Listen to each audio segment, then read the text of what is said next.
ஒரு திருமண மண்டபம். மணமகன் கழுத்தில் மாலை விழப்போகும் அந்த கடைசி நிமிடம். திடீரென்று கூட்டத்திற்குள் புகுந்த ஒரு முதியவர், நிறுத்துங்கள் இந்த திருமணத்தை, இந்த மணமகன் எனக்கு அடிமை என்று சொல்லி ஒரு பெரிய வழக்கை தொடங்குகிறார். இது ஏதோ திரைப்படக் காட்சியல்ல, 1000 ஆண்டுகளுக்கு முன்பு தமிழகத்தில் நடந்த ஒரு நிஜமான நீதிமன்ற வழக்கு. அந்த முதியவர் வேறு யாருமில்லை, சாக்ஷாத் அந்த சிவபெருமான்தான். ஆமாம், சிவபெருமான் தன் காலணியை விட்டுச் சென்ற ஒரு மர்மமான கோயில் தமிழ்நாட்டில் இருக்கிறது என்று சொன்னால் உங்களால் நம்ப முடிகிறதா? அது எந்த கோயில்? அங்கு அப்படி என்னதான் நடந்தது? வாங்க, அந்த மர்மத்தை பத்தி தெரிஞ்சுக்கலாம். விழுப்புரம் மாவட்டத்தில் உள்ள திருவெண்ணைநல்லூர் என்ற ஊரில்தான் அமைந்திருக்கிறது அந்த வரலாற்றுச் சிறப்புமிக்க கிருபாபுரீஸ்வரர் திருக்கோயில். இதற்கு தடுத்தாட்கொண்டநாதர் கோயில் என்ற பெயரும் உண்டு. தென்பெண்ணை ஆற்றங்கரையில் அம்பாள் வெண்ணையால் ஒரு கோட்டை கட்டி சிவபெருமானை வழிபட்டதால்தான் இந்த ஊருக்கு திருவெண்ணைநல்லூர் என்ற பெயர் வந்ததாக புராணங்கள் சொல்கின்றன. பிற்காலத்தில் மாமன்னர் சோழகுலத்தைச் சேர்ந்த செம்பியன் மாதேவியார் இந்த ஆலயத்தை கற்கோயிலாக மாற்றி கட்டியிருக்கிறார். சரி, அந்த திருமண மண்டபத்தில் என்ன நடந்தது? சைவ சமயக் குரவர்களில் ஒருவரான சுந்தரருக்கு திருமணம் நடைபெற இருந்த நேரம் அது.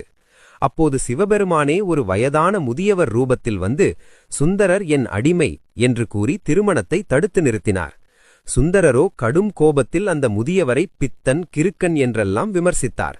ஆனால் முதியவர் திருவெண்ணைநல்லூர் பஞ்சாயத்து சபையில் தன்னிடம் இருந்த ஓலையை காட்டி வழக்கில் வென்றார். சுந்தரரை தன்னுடன் அழைத்துக் கொண்டு திருவெண்ணைநல்லூர் கோயிலுக்குள் நுழைந்த அந்த முதியவர் தான் அணிந்திருந்த காலணிகளை வாசலிலேயே விட்டுவிட்டு கருவறைக்குள் சென்று மாயமாக மறைந்தார்.